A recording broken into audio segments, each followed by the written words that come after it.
The liquid hydrogen tank inside the external tank is now at the proper flight pressure. T-minus 1 minute and counting. The ground launch sequencer will verify that the 3 main engines are ready to start. The booster joint heaters are being deactivated at this time. T-minus 48 seconds and we're transferring to orbiter internal power. Discovery is now running on 3 onboard fuel cells. Coming up on a go for auto sequence start at T-minus 31 seconds. GLS is go for auto sequence start. And we have a go for auto sequence start. Discovery's onboard computers have primary control of all the vehicle's critical functions. 20 seconds. The sound suppression water system has been activated, protecting Discovery and the launch pad from acoustical energy waves. Go for main engine start. 2, 1. Booster ignition and a final liftoff of Discovery. It wasn't so long ago that people believed the Earth was flat. And if you traveled too far, you might never be able to return. In those days, the entire known universe ended at the horizon. The stars overhead were distant and unattainable. Then as now, the greatest journey of mankind has been to understand what lies over the next horizon, to explore what exists beyond our planet and understand better the scale of the universe. We explore our solar system in stages. Linda Spilker, project scientist, Cassini-Huygens space mission. Over 300 years ago, Jean-Dominique Cassini, an Italian-French astronomer, first turned his telescope to look at the solar system. He looked at Mars, and by triangulating, looking at Mars from 2 different points in Earth's orbit, he figured out the distance and the size of our solar system. Scott Cardell, astronomer, Palomar Observatory. Before the key work done by Edwin Hubble at Mount Wilson Observatory, astronomers thought that basically everything they could see was part of our own Milky Way galaxy. Hubble realized that, in fact, there were things beyond the Milky Way, that the universe itself was this vast, grand space that we could then study for the first time. So astronomers are actually working to try to understand the big questions. Where did stars and galaxies and planets come from? Why are they the way they are? Is there life elsewhere out in the universe? And one of the key things that actually helps us out is that space is so big that it takes time for light to get from very far away places to us. So we can actually look backward into time. It's sort of like when you consider a thunderstorm, when you see a flash of lightning and then hear the sound of thunder, you're actually hearing the sound of the past. When we look into the distant universe, we are seeing the way the universe was many millions, and in fact billions of years ago, because it takes that light so much time to reach us. Both Cassini and Hubble shared a common vision. They wanted to understand the size of the universe and where we, on Earth, fit into it. The Cassini space probe was launched in order to understand the planets in our solar system that Cassini the astronomer had first viewed those many years ago. And a space telescope named after Hubble was put into orbit above Earth to see back in time to the very edge of the universe that Edwin Hubble first discovered.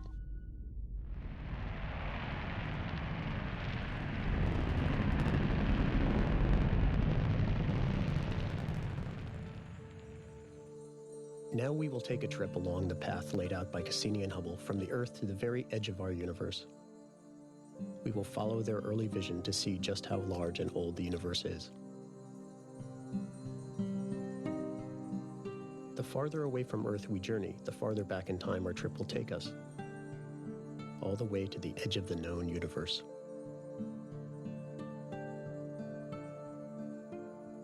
When you look at the moon from the Earth, it takes the light a little over a second to reach you.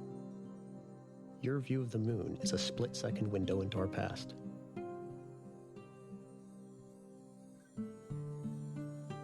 When we move further away and past cloudy hot Venus, it takes light over 2 minutes to reach us on Earth.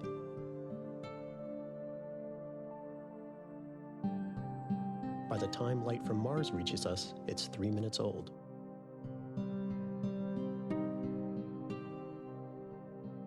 Our trip takes us to Jupiter, which is 50 light minutes from Earth. Orbiting Jupiter are at least 64 moons, the first of which was spotted long ago by Chinese astronomer Gan Da, before the invention of the telescope.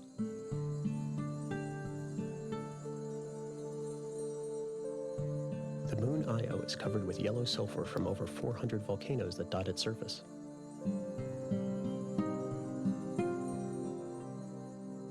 Ganymede, the largest moon in our solar system, is believed to have a saltwater ocean deep below its icy crust.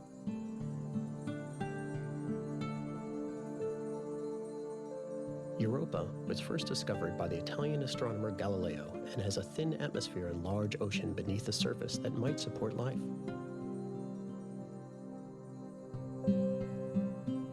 The astronomer Cassini was the first person to note the changing weather on Jupiter.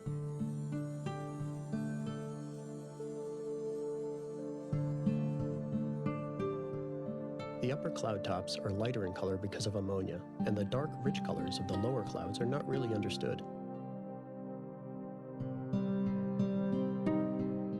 The red eye of Jupiter is a great storm that has raged for 300 years, and it is larger than 3 planet Earths. Here the storm is viewed in false color.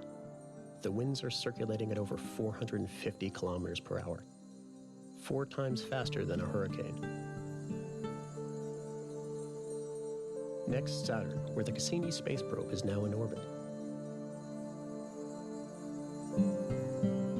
It is the least dense planet in our system, as it is only gas. It is so light that it would float if placed on a giant sea. It takes the light of Saturn about an hour to reach Earth. If we could peer through the upper clouds of Saturn, this is what we would see. Thousands of swirling eddies of gas. Saturn has some of the fastest winds in the solar system, twice as fast as a jet plane, but nothing as fast as what the rest of the universe offers.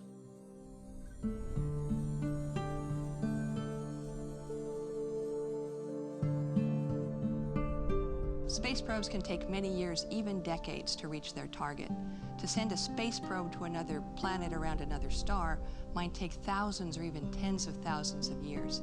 Hence, we use telescopes like Hubble to expand our view of the universe. And now we leave our solar system behind and first pass a reflection nebula, a cloud of nickel, iron, and diamond dust that reflects the light of nearby stars. The light of this nebula is more than 440 years old, 100 years before any telescope was invented. Next, the Helix Nebula appears to be round because we are looking at it from one end, but is actually a trillion-mile-long tunnel of glowing gas.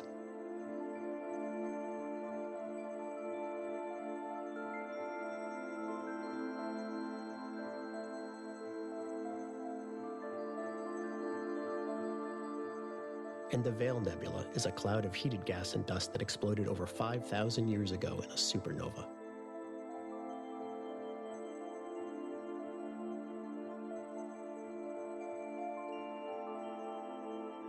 The Orion Nebula.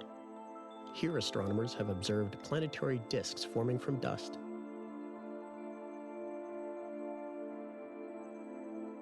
If you look back at Earth from Orion today, you would see the great Indian astronomer Aryabhatta coming up with the idea of Earth revolving on its axis because it takes light 1,500 years to travel from Orion to Earth.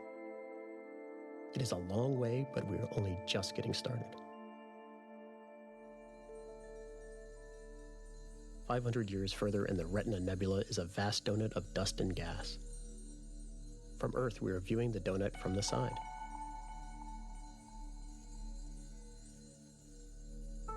"2,000 years ago, when Ptolemy first worked out the mathematical formulas for the motion of the Sun, Moon, and planets, light from this butterfly nebula was heading to Earth. It's actually bigger than our entire solar system. The Little Ghost Nebula offers a cosmic light show as ionized oxygen glows blue, hydrogen green, and nitrogen glows red.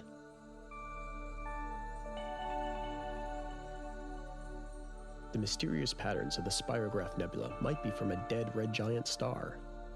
But like many things in the universe, nobody knows for certain.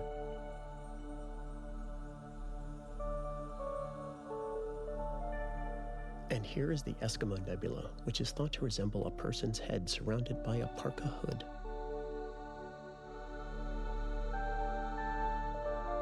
Now we're at the Eggshell Nebula, where if you looked back towards Earth, the first astronomical calendar was being made by Susong in China some 3,000 years ago.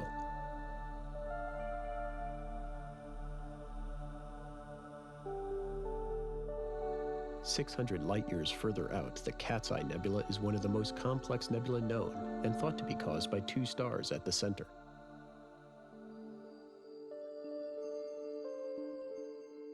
At the heart of the Bug Nebula is one of the hottest stars in the galaxy, 35 times hotter than our own sun.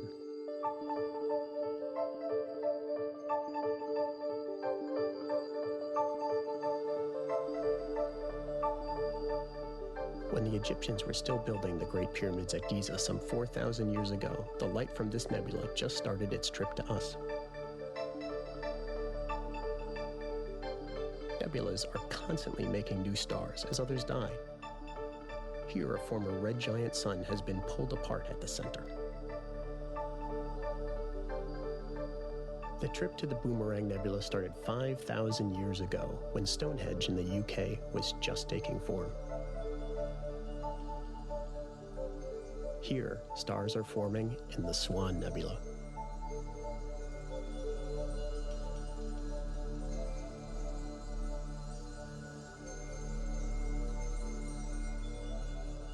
A 1,000 light-years further out is the Celestial Eye. Blue regions are the hottest, while orange and red show the locations of cooler gases.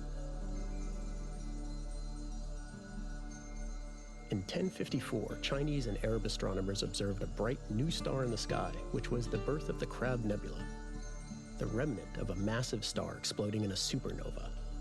What we see here happened 6,500 years ago.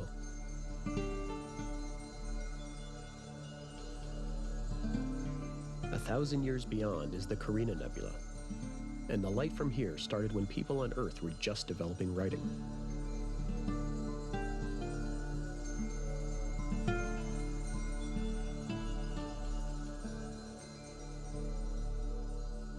Inside the Carina Nebula is the Mystic Mountain, a pillar of gas where scorching radiation and fast winds are shaping and compressing the particles, causing new stars to form within it.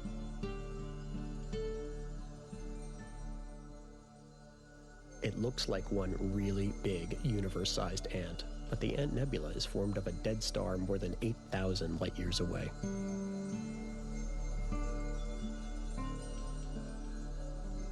When humans first learned to farm some 10,000 years ago and created the first early wooden markers at Stonehenge, the light from this nebula headed towards us.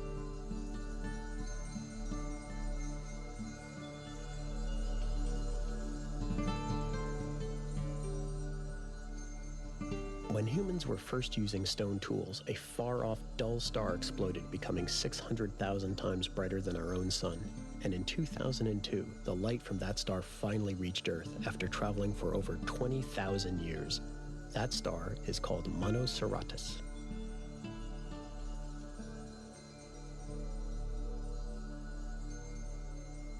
Just beyond our galaxy lies the universe that Edwin Hubble discovered more than a century ago, and our first stop is the Hubble supernova bubble. The bubble is expanding at more than 5,000 kilometers per second. Hard to imagine, but in the time you've been watching this single image, it would have crossed our entire planet.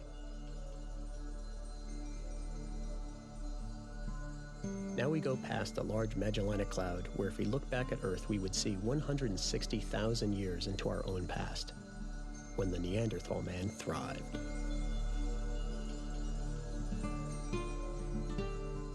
Here the debris of a supernova glows colorfully in a nearby galaxy.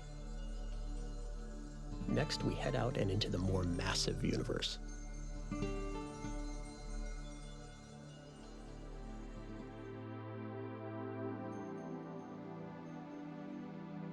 This is the Cigar Galaxy, and the view is older than all of mankind, as the galaxy is 12 million light-years away.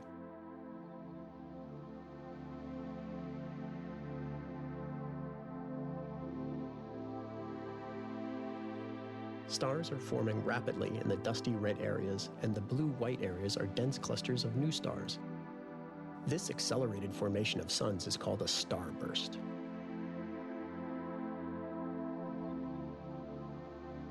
Galaxies are massive. It takes light more than 170,000 years just to travel from one end of this pinwheel galaxy to the other, and over 25 million years for light to reach Earth.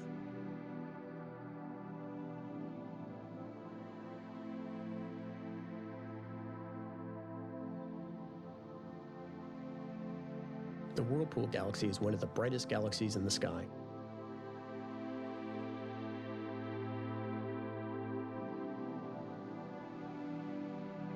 Now, almost 45 million years out from Earth, the Antenna galaxies were once originally two separate galaxies, but are now colliding.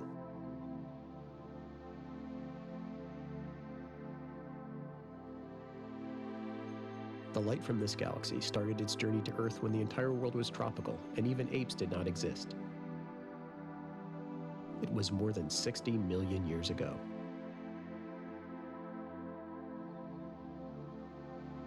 This is called a barred spiral galaxy because at the core of the larger spiral is a bar of stars.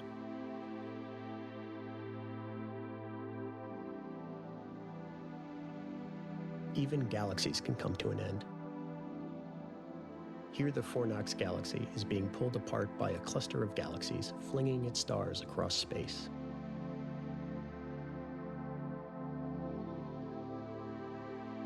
While here, new stars are forming in the blue regions and the process starts again.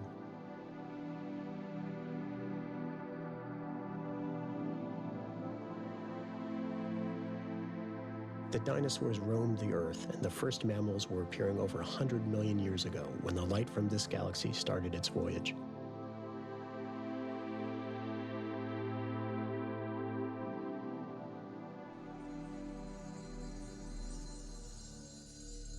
And on occasion, galaxies collide on a massive scale. This view is 300 million years in the past. On our own world, reptiles had just evolved.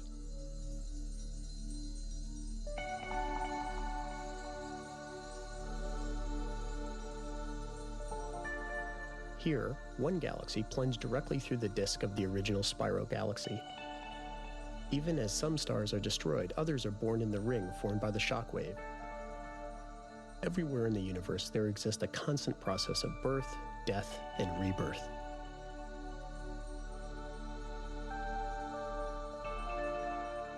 Another galactic collision, in which one galaxy passed through the center of the other, making what appears to be the number 1 and 0 formed from millions of stars.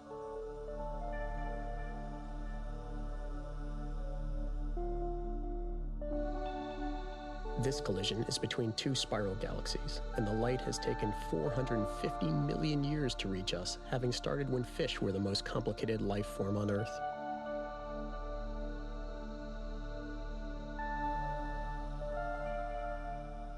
Is this one galaxy or two? Like many things in the heavens, there is no clear understanding of what happened 600 million years ago when life was just evolving on Earth to create what we are seeing here today. The Hogue object is one of the many mysteries in the vastness of space. A few years ago, astronomers pointed the Hubble telescope at a portion of the sky that had seemingly few stars and took a very long exposure to see what was there.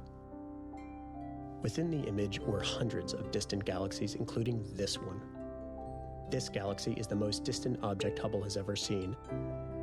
When the light from here began its journey 13.2 billion years ago, Earth, our Sun, and our entire solar system did not even exist.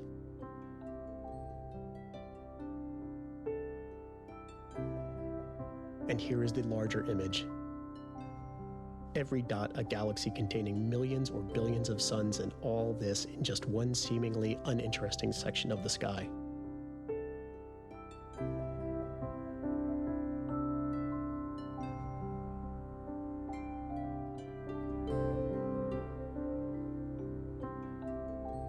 Remember that our universe doesn't just end at the horizon, or our planet, or our solar system, but stretches across more than 14 billion years of time and space.